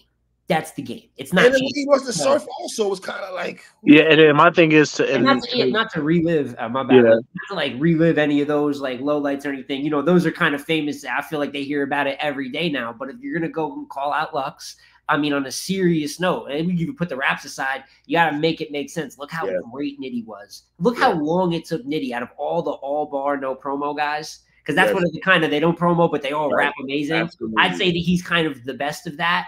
And it took him a Cody and all these top 5 finishes and 5 known main events to get it done. And it still feels like there's a big gap for those two to still, you know what I'm saying, go and do that. So I just don't think that we see the battles in general, maybe anytime soon. But if they were booked, like, dude, I mean, it's Lux and Danny. It's not a bad battle. So, yeah. Who would you guys want to see Lux battle next? I mean, is it any question? Like, Gerald, the guy from the Midwest, Gerald. Man, I want Lux and Hitman Holla. I never not want that. You know what I'm saying? Like that's a great battle in itself, and the fact that he can go against what will be the greatest puncher ever, right? Walk out of that, go and take the greatest performer ever. That just sounds good, doesn't it? Like, doesn't that just sound real good? And then people call him the greatest 10 ever. You gonna have people saying, "Oh, the Pens are walking through the real rapper." Like, there's good conversation there. And then, granted, if Hitman wins, now that there's just so many great things. They're gonna promo it great. Their abilities are great. Before you go, Smoke. I mean, Lang, do you guys feel Hitman before he wraps it up and puts his back? He's already Hall of Famer, right? He needs a Lux and Mook battle. Well, what did he say versus Ill Will? I'm the only one to become God tier without a God tier on the resume. So realistically, I feel like he don't need it, but I'm here for it. Even though he said it, definitely here for it. Even though he said it, I'm here for it. I'm not gonna lie, but I don't really. And this maybe it's just me. And some people will give me pushback when I said this. I already view Hitman as like an end game plate, right? Like just the way that you can see people like put away. People say he has no bars, which is ridiculous. They'll go, well, you know how the combos go with like certain battle rappers, the kind of stereotypes and narratives. But like when you put it like. People really got to win a lot of battles in a row to go and reward themselves. Like if you look at Bill, even though there's a grudge to that, that was like a peak for his career. Ill Will, easy. Look what it did for his career. And then on top of that, Hitman has won most of his battles. He's incredible. You could really debate. I think he's above both Mook and Lux all time. I don't even think it's a question, to be honest with you. So I don't think he needs those battles whatsoever, but those are gods. You're a god, and the culture would eat crazy off of it. You know what I'm saying? Stay with me before you go. Hold on. I need to get Small on record, sir. Are you saying to me, sir, that you have Hitman Holla over Loaded Lux and Murder Mook in the totality of battle rap? He's not the only one. He's not the only one. You're from the Midwest. We're not talking. Hey, I put my Midwest flag down all the time, but he's not the only one. We'll have people that'll talk like some people view it, and this is why I always like some people say like Mount Rushmore, like that's what their greatest is and all that. And a lot of that is like impact and who came first, and we need that. So I'll go as far to say on like my Mount Rushmore, I got Lux and Mook and no Hitman, right? Like just how they helped build the sport. That's like some Bill Russell, Wilt Chamberlain stuff. You know what I'm saying? Like that's beyond, it's a whole different conversation. But in terms of the work, you know what I'm saying? Like who's hit this many stages in this resume? How many different fights did I take? He just fought in a different era. It's the same way that, you know, we talk Bill Russell and Wilt, like I said, but then Jordan and Braun is a different conversation. Like it's just so we can respect those legends, but in terms of the body of work, he's got 3 times the battles. He's got more numbers. He's got more wins versus top competitions. Probably got more quotables. Like quotables. So like it just adds up. Yes, more quotables than you, Mook. That's a fact, Murder Mook. I'm sorry. They can beat him though. Like don't just because they can beat him all the time. They only battle rarely, so they're just not going to be good in that conversation. But they could definitely. I mean, we know what the best versions of them look like is totally possible. So and you got to look at like anytime Hitman battles let's look at how great his opponents are. Like you just look. That Ill Will was one of my favorite Ill Will performances of all time. The Sue Surf, he had one of the all-time great thirds versus him. Averb had all the all-time great third versus him. Bill Collector like had one of his best performances. That's what I'm saying. So yeah, to his point, it's any given Sunday because they're always going to show up against him. Best back and forth on some Madness too. Can I say that? John had one of his prime time like career defining moments against him too. So it's like, yeah, no, it's any given Sunday in that type of battle. Who has a better chance of beating Hitman, Lux or Mook? Stylistically, I'm not gonna lie. Again, this is why I say styles makes fights. I would say Lux, and this is no slight to Mook, because Mook has went in there with a twerk, went in there with a Geechee, a Rock, and to me won all three. You know what I'm saying? The new generation. You know what I'm saying? So I will never count. Huh? Yeah, Mook beating twerk. No, I'm sorry. Oh, he won. He won those. Did good in all three. I'm sorry. Pardon me. Pardon self. Pardon self. Pardon self. Pardon self. Players mess up. But yeah, no, I had to work on that. But did really good in those three battles, right? 3 outings, right? But I feel like stylistically, a lot of the stuff that Mook does, Hitman does too, and maybe slightly better. Mook is kind of considered like the godfather of angling, and to Smo's point, Hitman is very underrated when it comes to angling. Very underrated when it comes to angling. And then you throw in the performative aspect, the accolades aspect. There's a whole nother dimension of bragging that Hitman can do.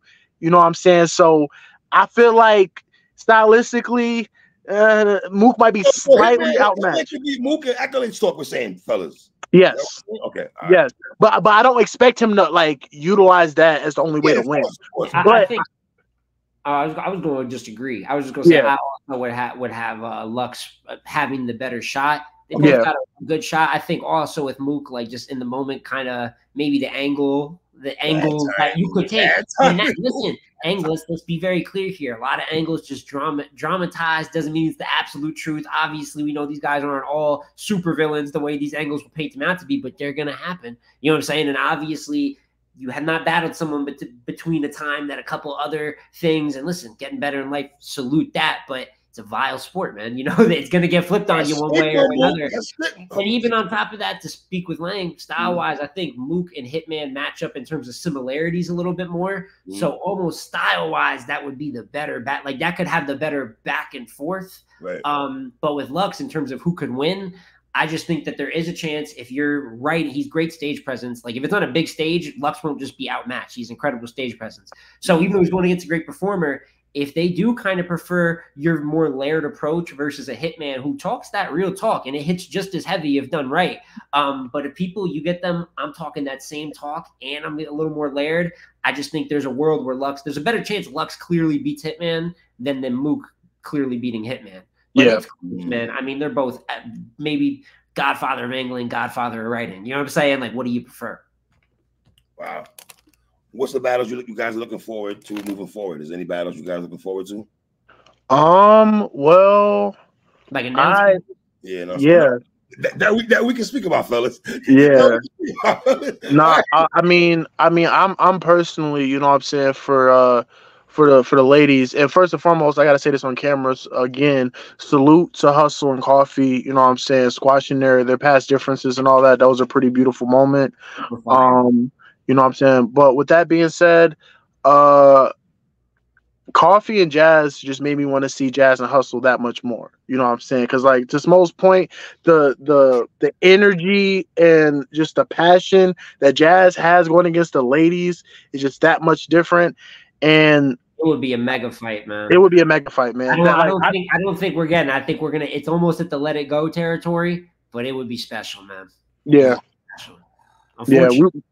We were talking about if they had did if that was on Summer Madness last year, it could have very well been the co-headliner, the co-main event. You know what I'm saying? Because I feel like both of those ladies were able to do from 2013 to now has just been impeccable. You know what I'm saying? I feel like it has to happen. It wouldn't feel right if it didn't happen. You know what I'm saying? Under different circumstances, but that's one battle. Fonz and John John's another one that I like. John John to me is one that because I think Fonz has been Fonz rapping. Fonz is one of he's really rapping some of the absolute best raps in the world right now. You know what I'm saying? He did, and we all had. You know what I'm saying? He did it clear, and he's just. I think that him versus John John, the strategist versus him as a puncher right now, is a really good look. I heard you say Rock and Easy, man. Wouldn't that be beautiful? Or Rock versus Big K. It's tough. Yeah. Those are the fights that we really, really That's what we need, Smo. Those matches right there, bro. We need Rock and Big K. I want to see Hustle and Easy battle. I know it's never going to happen. But I want to I'm here for bullshit. Hustling easy wouldn't be bad. Yeah, no, I mean, there's all types of stuff, man. We talked about Hitman versus Lux and Mook earlier in terms of those like Big K matches. I want to see that too. And there's so much to that. So I definitely think, and also post Gnome, I think we're feeling it's been quiet. You know what I'm saying? Like there's a reason that we've been talking about the brick process for 4 days. You know what I'm saying? Shout out to him. But like it's been a little more dead in the media. The drama starts to eat up time, stuff like that.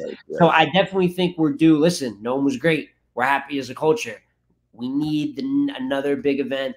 Just announcement something. I just think it's a dry spot, whether it's end of July or August. You know what I'm saying? We definitely need more of those big battles. And Iron Solomon returned. He was just talking recently about we quoted on LTBR about battling Tay-Rock. Listen, wasn't something I thought of, but I ain't mad at no Tay-Rock and Iron Solomon. Yeah.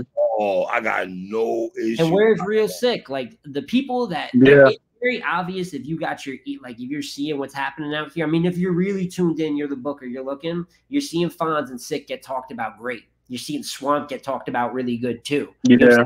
You're seeing Tay-Rock light it up. People like Legends returning right now. Maybe let's throw them some top tier names. John to those guys. Geechee Gotti's like, look how good Geechee and Fonz was. So there's still tons of matches in battle rap, even besides the big mega matches. But those booking got to look at who's selling units right now. You know what I'm saying? And give us Real Sick and Rum Nitty. I've been asking for that shit for a year now. I mean, we talk about who's gonna be the next star in battle rap. Listen, if you put Fonz and Real Sick and just let them be perennial Gnome and SM guys, I know they're just good. A lot of people just view them as really good right now, but when people don't realize they're top tier till after, and then they look back and say, when were they top tier? These guys are ready. Go throw them on multiple big cards in a row and let them make themselves the new stars. It's tough, but you got to give people opportunities. You can't say there's no new stars and then not throw people that are ready up there. Yeah. I want to get your guys' thoughts a couple minutes here. Easy to block captain. I had him losing his last 3. How about you fellas? Yes. I had him losing. But here's the thing though, you know, because like everything deserves context, right? You know what I'm saying? I think the worst outing was the Clips battle. You know what I'm saying? He had a circumstance that's kind of transcends battle rap. So, you know what I'm saying? First and foremost, want to give him my condolences for that. But if I'm being quite honest, I don't think he was bad in the John battle. I thought the John battle was actually pretty good. Yes. To a lot of people, I mean, that's a 60-40 split. There's not a lot of people saying it like easy flat out lost to John battle. You know what I'm saying? It's a debatable battle. Like I ain't mad. You know what I'm saying? But anytime you go from a circumstance where you have a historical streak of not losing, of clearly beating people and whatnot, and then you're kind of losing clear and getting debatables. When you start getting debatables, things just turn into losses sometimes. But for me personally, I mean, Easy is still a top-notch competitor, a top-tier talent, and, you know, still someone that could beat you any given night. You know what I'm saying? And I feel like, if anything, he's more dangerous now because now he gets the streak off of his back. There's like sometimes people play more like if you've been in sports before, sometimes when you lose, you can play a little bit more freely because now I got the stress off my back. So there's that aspect of it too. And then sometimes losing just makes you go back to the chalkboard and figure out what you have to add to your game and what you have to change. And I feel like he's just going to be that much more dangerous in this next outing. So outing, that's I told that brother, man. Listen, man. The thing is kind of what you were saying, Lang. You battle more freely after your loss, but the problem is it's 3. You know what I'm saying? So I definitely think it's tough because, you know, we're not going to rehash, God forbid, everything with him, but like counter writing is something that he was incredible at. He had people that really didn't know that was like an aspect of the sport talking about it because he was so good at it that people would familiarize themselves with writing ahead of time and predicting angles. And now your angle came. Every top tier has faced this. Nitty with fake J's, Aver running around a parking lot. You know, it goes on and on. You know what I'm saying? So your time has came and you have not bounced back yet. And listen, it's 3 battles. It's not like we've seen streaks where guys lose for years and then one performance we see everyone accept them back. So I definitely think he's going to get back at it. But listen, if this stretches to 4 with another dangerous out next because he only battles killers, right? You got to have a convo about like, listen, you had a great 15 battle run, but do you want us to view you as someone that had one of the greatest runs ever? Or do you want us to view you as actually one of the greatest battle rappers ever? Because he was heading there, but you can't It's about everyone's going to fall off the horse once. You got to get back on it somehow.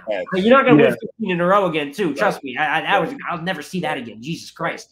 But you got to get back to a level at least of what you look like before someone, because to see him choking and stuff, and granted, he's had loss in his life. Oh my God, condolences to all that, all the real life stuff that can really throw you off. It's thrown a lot of our legends off, and they just don't talk about it. But hopefully he's able to recoup mentally, because the next one's going to be the most important until he wins one. It's more and more pressure. So two things before you go. So is it important, fellas, that he has to win his next battle? Make it debatable. I mean, listen, the winning in battle rap a lot of times is just not losing clear. People don't like to hear that. But if we get to a point where it's debatable, granted, with the John situation, you talked a lot of talk and you were a heavy favorite going in. So for you to lose that or 60-40 on the polls, maybe sometimes we'd respect it. But even though we know it's debatable, everyone John gets more credit for it. So who's the winner? You know what I'm saying? In the grand scheme of things.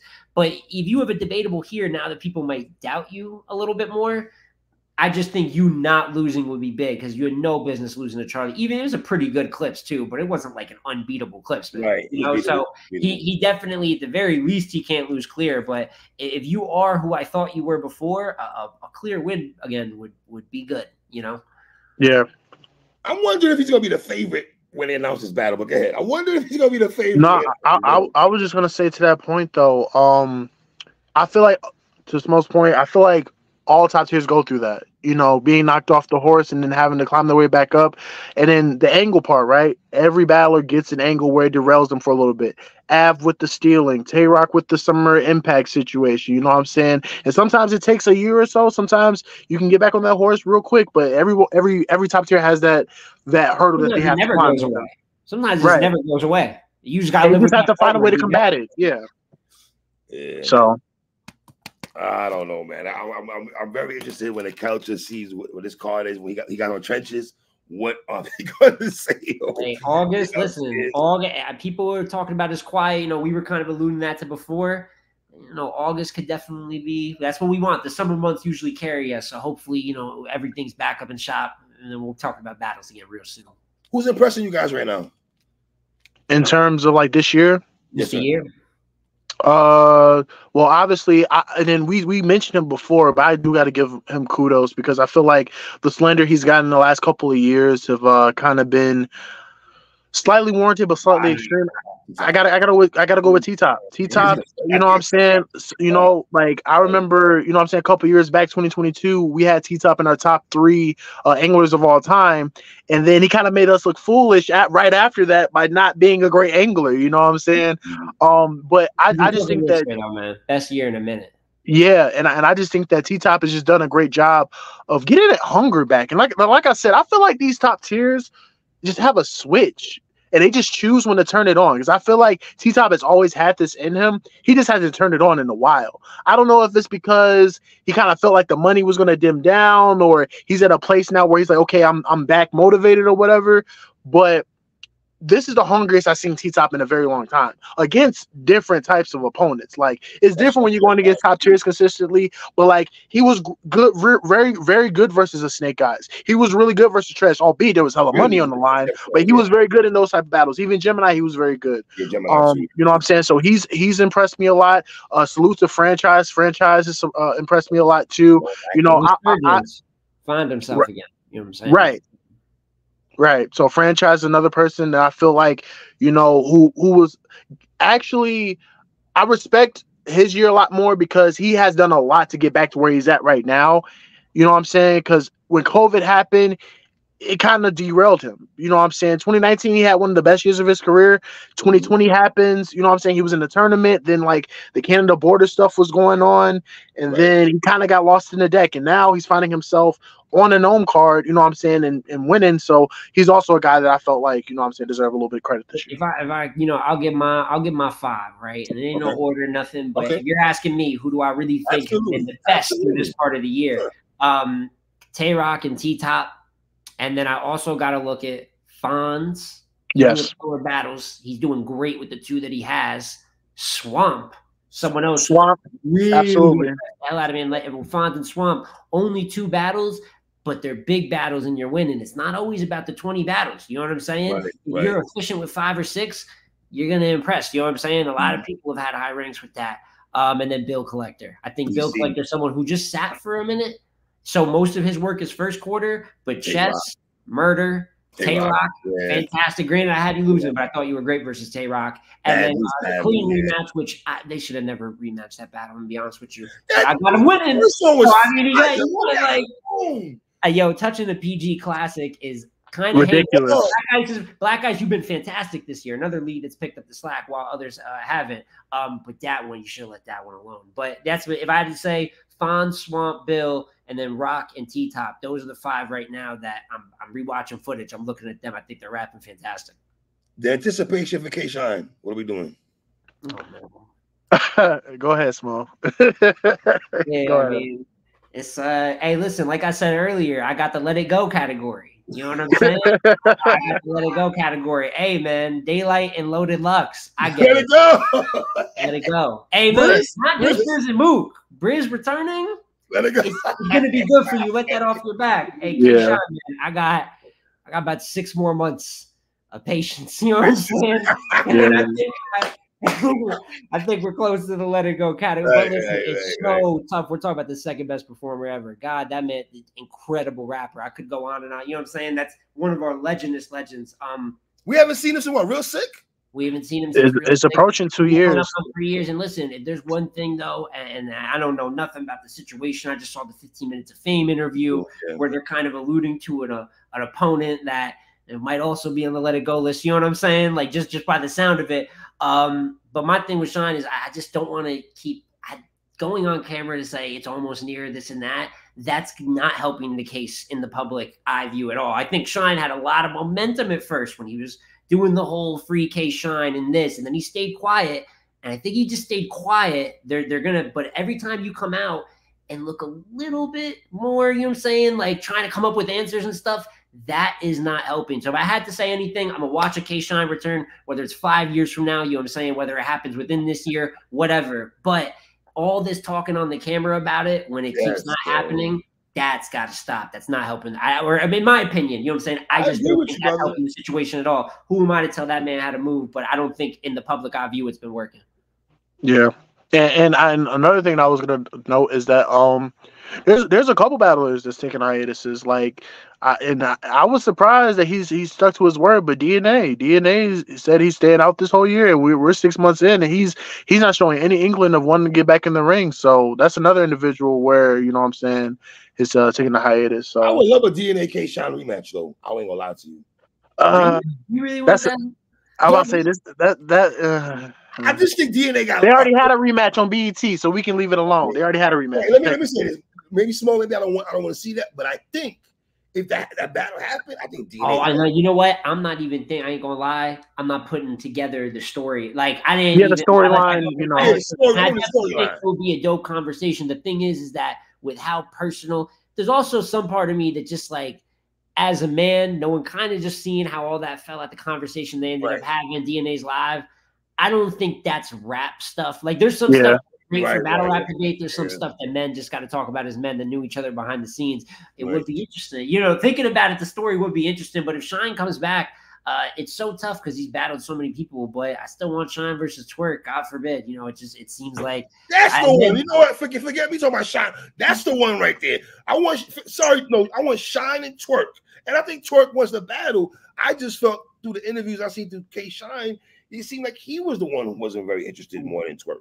Yeah, and listen, I'd even take and listen, I don't know if this would some people I know people are going to kill this, but even if it was Shine and Ward or Shine and I want to see you come back and battle Shine and Big K or something like that. I'll tell you what, Shine and that's a perfect other example where it doesn't even got to be someone at this point where it's like you're not going to reinvent the wheel. It's not a celeb battle. God, keep that away from me. Like any of that, I don't want you doing that. I just want to see you rap versus other great rappers. You know what I'm saying? I think a Big K is a great example of someone that's been great recently. Hell, people don't remember him and Ill Will the first time. They've been fantastic. So it's a killer. You know what I'm saying? No matter who it is, even Fonz. I know namesake it doesn't meet up, but my point is that I just want good raps because at this point the spectacle is, people are getting tired. I don't want to use the word disappointing, y'all, but who's disappointing me out in a sense. Like, wait, I'll go ahead. Fuck it. I think Suge. I don't know what the hell Suge is my guy. No, it's donation season right now. That's my dude.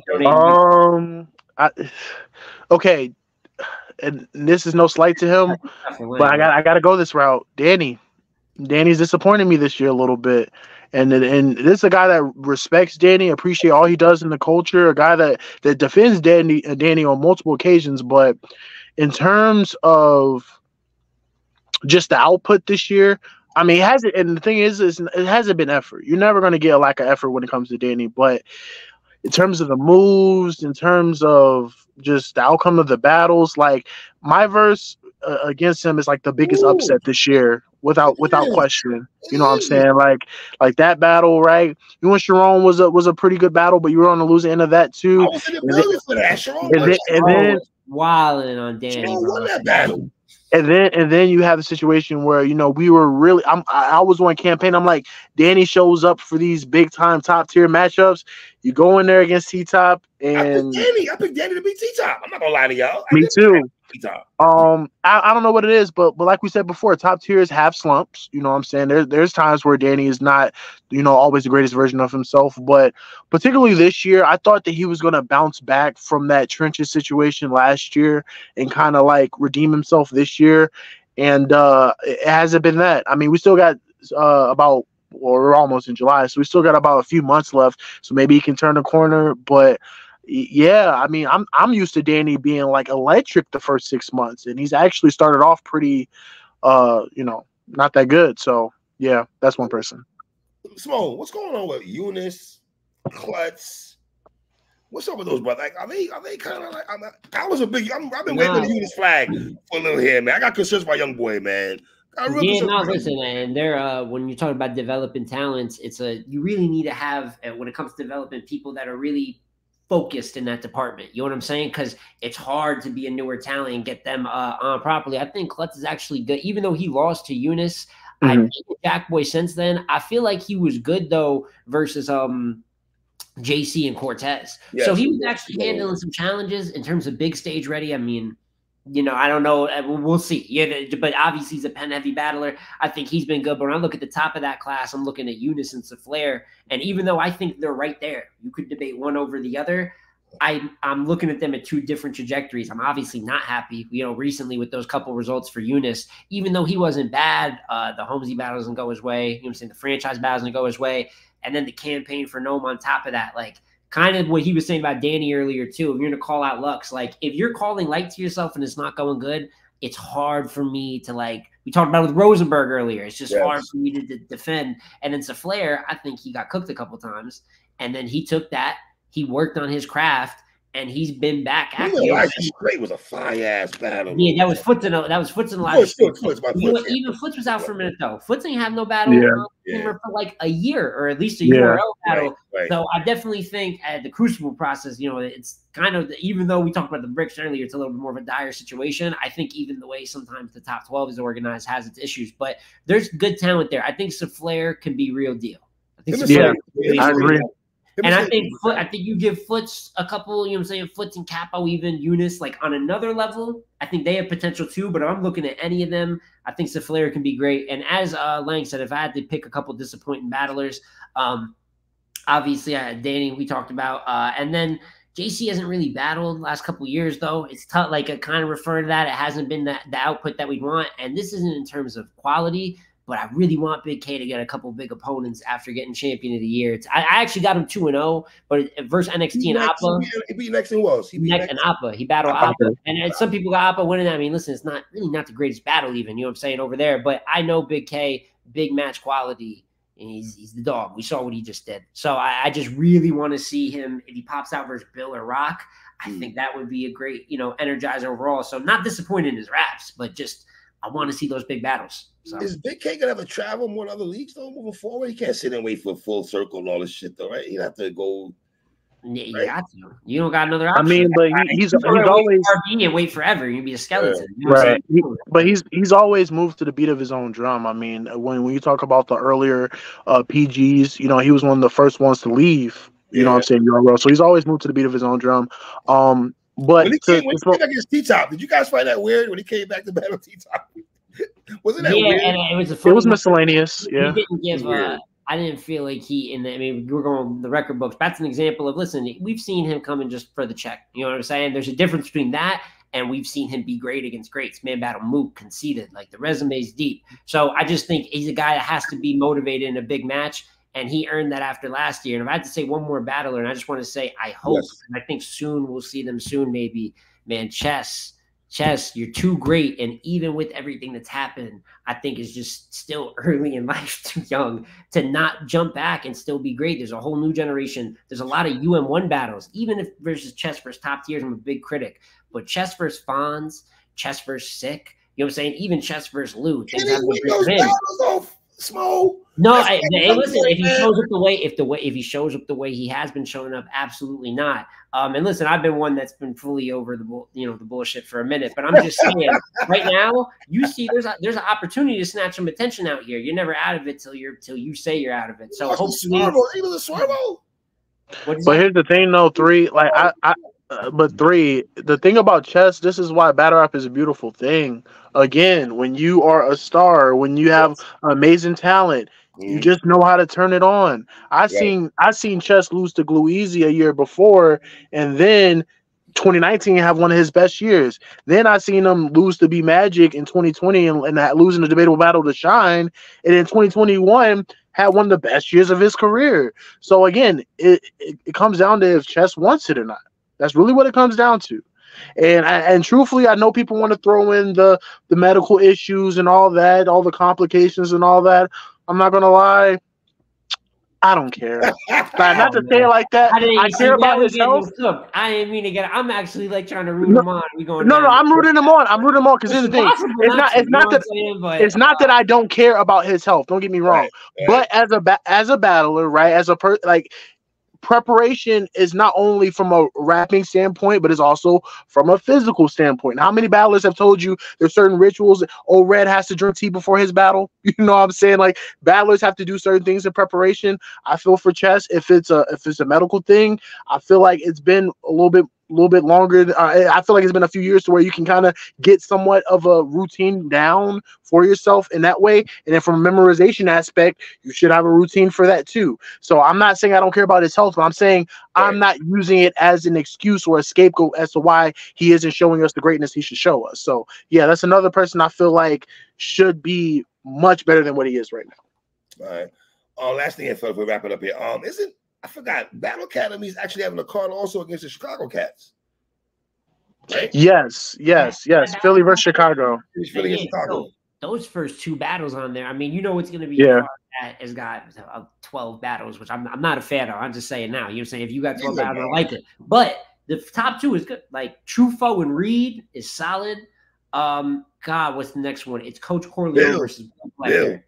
Solid. And I mean, I like Truffaut and Reed, even though they're both capable of coming with the rap sold separately, which is always a worry. But I think they're going to have a little bit of pride with this one. I think Reed's style will go good off Truffaut's. I think Truffaut will still probably win. I mean, the last couple of reads, you know how I feel about Reed 3, but the last couple of reads, I can't excuse the rapping that I saw. I'm hoping Truffaut brings the better. Yo, Reed and Calico. Oh, my God. Oh, man. Who won, Reed or Calico? Who'd you brothers have winning that battle? Calico. I got Cal winning. What was the first and the third? Because they both choked in the third, but we didn't. They both lost. Let's make it clear, that type of battle. But hopefully Reed's better for that. And then Coach and Bill is a good look for all this coach talk. Yo, take advantage of that. Go get a top tier in your name while everybody, your name's in the news cycle, man. So he's doing the right thing with that. I trust 30. He was eyed against Trez, but he still lost clearly. Coach? Come on. With Coach, he's a good talent. Yeah, I don't know if I ever see him being like a top tier star. It's about expectations, right? Maybe he's just a good puncher that punches here and there, but you got to give people a chance, even if you don't necessarily believe. That's the beauty of battle rap. So let's go see what he does with Bill. You never know. I like the Philly versus Chicago card. They did a rendition of that before. I want to say 2022. It was Big Ham versus Young Cannon or whatever. So battle, you know what I'm saying. So the Philly rappers are known to duke it out with Chicago. I don't know what it is, but yeah, no, I like that card as well too, for sure. Before I go, I'm gonna ask you brothers a question because I had Truffaut on the other day, right? and we're talking about his next 2 battles against Chef Trez and Reed. If Truffaut beats Chef Trez and Reed, it'd be very interesting to see where you guys have him also at the end of the year also, because I think he's had a lot of hey, listen, he's having the best year out there.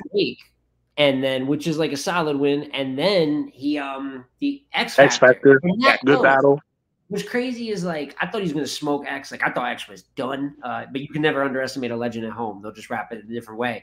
But I still had Truffaut winning that battle against a good X Factor. That's like the perfect situation for him. So hey, listen, I was grilling him, you know what I'm saying, when he was choking and losing battles back to back. He was at one point someone I would have put, if we're talking a year or two ago, on the most disappointing of the year. But he's really getting back at it. Battling at home helps too. But listen, whatever you got to do to rehabilitate. I said H4, all the battles at the crib, man. I like them, my dude. But when it's working, it's working. It's working. That's the thing. Everyone's like, oh, let me jump. Listen, you got to develop versatility. But right now, this has really, really been good for Truffaut. So you get to 4 wins. Don't overbook, stay competitive and don't lose clear. That's really that's the formula to it. So and another thing to Truffaut is that, like, again, to that point, Truffaut is one of those guys that showed you that he could at least hang. You know what I'm saying? You don't just beat Geechee in the judge battle without having some potential. You don't have a good battle with O-Red without having good potential. You know what I'm saying? So he's already shown. Stop doing that 3.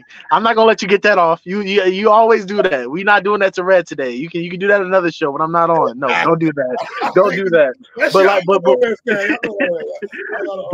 But to that point, I do feel like if Truffaut, you know what I'm saying, is able to string along a couple of wins here, I mean, it helps with his momentum because the talent's there. It's already been there. I always felt like he had natural rapping ability. I mean, you've done reviews on like his projects and stuff like that. So obviously the man can rap. It's just and he has conviction and he has like all the things that you need, all the intangibles you need as a battle rapper. It's just the preparation. That's more often than not, it's more about the preparation than it is the actual talent. So his URL battles have not been good. I told him that the other day on the show. I said, no, he's got outside the Geechee battle. Outside the Geechee battle, they've been tough. And, he attributes a lot of that to, as he's talked about in interviews, life and things of that nature. So I hope that he can get in a good headspace, just in a good life space. Because if that's the case right now, he's rapping really good right now. You know what I'm saying? He's taking care of business. So, hopefully he'll get like another one where I don't know, top tier, like if that's ever in the cards. But you don't got to be that to be a professional battle rapper and get paid off this, man. And that's all I want for any of these guys that are rapping that deserve it. So, word. My brothers, I appreciate y'all taking your time to rock up. One more guy I want to talk about also, man. Twerk. Was Twerk last? Is that the best he gonna give us last year? And then we going back to the. Well, here's the thing. He's only had like one major mishap this year, so I don't want to jump out the window and say he's reverted back to his old ways. But it's a mixture of one of your biggest battles you kind of like, mess up in, and then you're not really having the biggest battles after that. You know what I'm saying? Him and J2 was a good performance, though. You know what I'm saying? He had a good performance against him. You know what I'm saying? Him and Clone is releasing some. People are like, I've seen a couple of bloggers, you know what I'm saying, like giving that like big reviews and shouting out. And don't get me wrong, he was good in that battle, but dog, you were a Cody competitor last year. So I hope, but another guy where the resume is filled. You can't always help the opponent that's in front of you. He handled business and did what he was supposed to do. And him and Clone will drop. So we'll see how that went.